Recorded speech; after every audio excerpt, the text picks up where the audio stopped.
Hey everybody, welcome back. It is day 9 of the 100-day challenge, and today I did a couple things. One was that on my vision board here, I did something. I saw Sandy's video where she talked about some of her manifestations, and she showed her board and how she had taken pictures of herself and her family at certain things and how those things happened. And I thought that was a pretty good technique to kind of include yourself in the vision. And actually in the book Illusions, which I have recommended to people, and I don't know where I put my copy, but Illusions by Richard Bach, The Adventures of the Reluctant Messiah. There's actually a part in there where he asks, basically they're talking about manifestation, and one guy's teaching the other guy how to manifest reality, what we're doing, but on a more immediate basis. And he says, hold a vision in your head, pick something that you want to see. And the guy says, a blue feather. And he goes, all right, so you want to manifest a blue feather? And the guy says, sure, let's do that.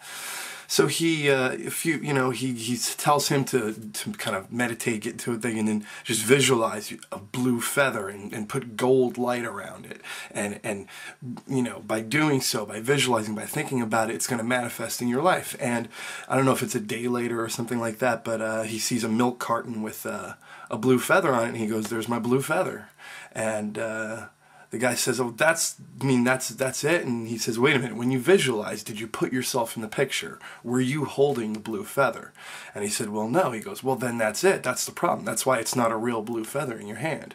So, and while the book is kind of a fictional tale, I think that makes sense. I think that actually putting yourself in the vision is a big part of manifesting it for yourself, because you can visualize. I mean, like for instance, doing visualizations on a car. When I first started applying the laws of the secret, I said, well, you know what, I'm going to manifest a Lamborghini into my life. And a few weeks later, a Lamborghini drove right past my house, and I never see a Lamborghini around where I live at all. And there's no reason for a Lamborghini to have driven past my house, but there it was. So, and it was white with a black top, which is exactly what I had put in the vision in my head. So, when you visualize and when you think things, you will see them.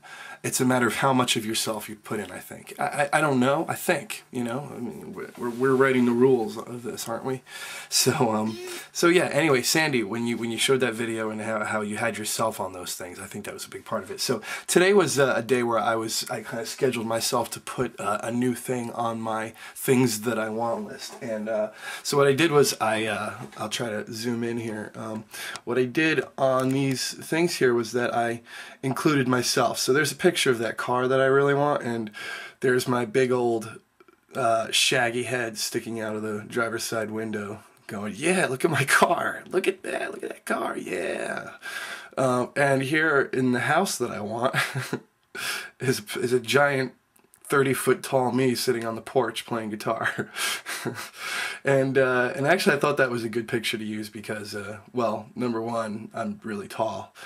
Number two, the house that I want to get, when I think about this, the house that I want to get is, I want it to be practical for music, for the band, and for writing songs. And I think also one of my other goals, being a better songwriter, just seeing myself there with a guitar, is gonna kick into my head that I'm a songwriter. I'm writing songs. I'm playing music. So that I think that's a pretty good update for my vision board, don't you think?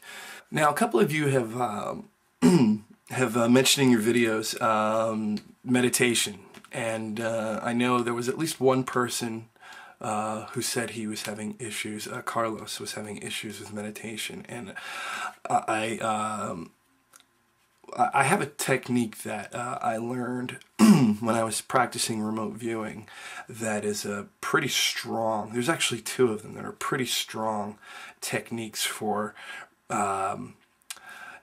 disconnecting from the body. And I'm not talking about like astral projection or rising from your body or getting into the astral zone or anything like that. I'm just talking about shutting the body off, because a lot of us have, whether it's, you know, have problems with itches on your face, or you feel like you're like shaking or something like that, or you can't stop thinking about, you know, or whatever, you know, you have a hard time shutting down the body. And basically the idea behind meditation, or at least a good point to be for doing visualizations, is to shut off the body and just be mind, just be a mind.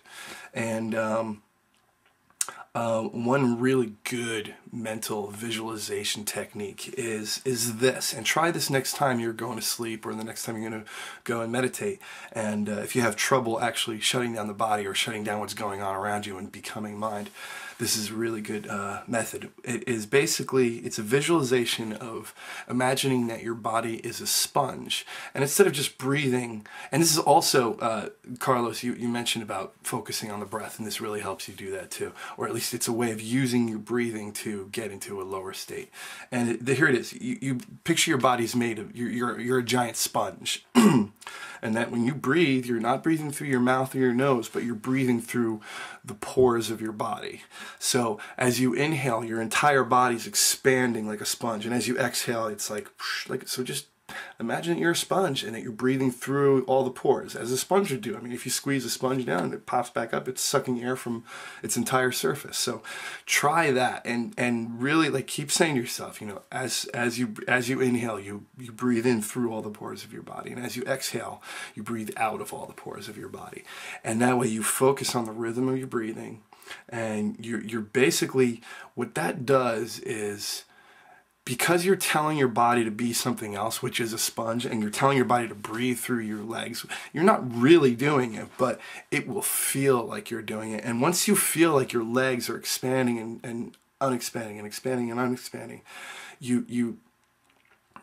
it's a trick. It like tricks your brain into thinking that your body has become something else. So now and a disconnect happens, and you will, after a little while, it might be even a minute, it might be even a couple of minutes. For me, it's, you know, it's pretty quick, but you will notice that you do not even feel your body anymore. And so you basically become thought, and it's really cool. And right at that moment, you can go ahead and do your visualizations and put yourself in any situation you want to be. You can put yourself in the driver's seat of whatever car you want.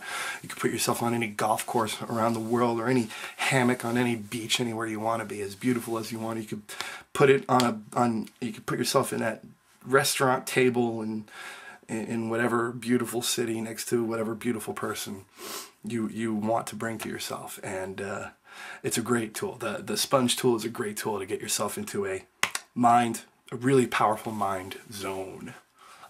Day 9, I'm going to go do some exercise now, and my friend Lynette, who is now watching, is going to be sending me some yoga videos, because we were just on the phone, and she's really into yoga, and I would like to be, but my focus when I was talking to her about this was that, you know, yoga classes are so expensive where I live, and it's, you know, it's a shame, because I'd really like to do it, but oh my god, it's so expensive. And she says, well, isn't that kind of what aren't you kind of going against what you preach, where you say, you know, whatever you believe is the truth, whatever goals you set, whatever rules you set for yourself are your rules. So yeah, am I saying it's too expensive? I'll never have the money to afford $15 classes. She's got a very good point. So she's going to send me some videos and stuff on yoga, and that's going to get me into it. But for now, I have my old karate lessons that I learned a long time ago. And I ain't no black belt, but I know a few punches. So those are great exercises, and I'm going to do that. And then I'm going to take care of my everyday list, my gratitudes, my meditations. And the video's done. So, hey, we'll see you tomorrow, okay? Tomorrow's day 10 for me. And yeah, cheers. See you soon.